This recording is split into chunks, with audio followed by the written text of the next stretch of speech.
Hi! If you are a water element ka po ba? Or a missing element mo is water?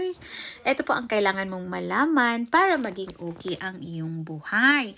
Okay, ito po ay maglalagay tayo, mag-iba tayo ng curtains, ng kulay ng damit, at saka ang ating bedsheet kasi dyan tayo natutulog eh.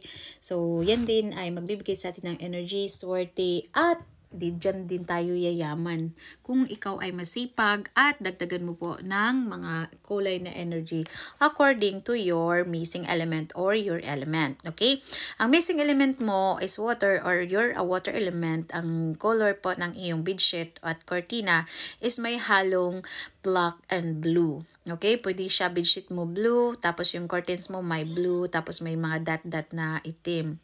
Okay? So, ang area po ay surrounded by water. So, dapat nakatira ka sa malapit sa dagat, sa lake, sa mga stream. Okay? Basta may tubig. And also sa mga, like example, yung mga laging nauulan. O maganda yan, nagpapayaman yan sa'yo.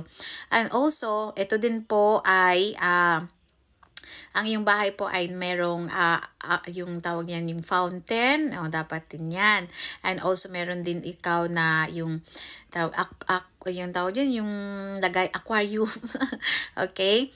Tapos, ito po ay mga water pitcher, yung fountain na tsaka may tubig lagi. Tsaka maglalagay ka din ng tubig sa north. Yan din ay magpapayaman sa iyo.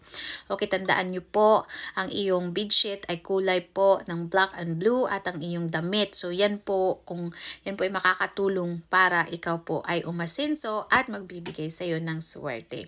Try nyo yan kasi yan po ay nakakatulong po sa ating mga element. Bawat tao po kasi meron pong mga element. Depende kasi yan sa ating pagkatao at ang ating kulang na elements.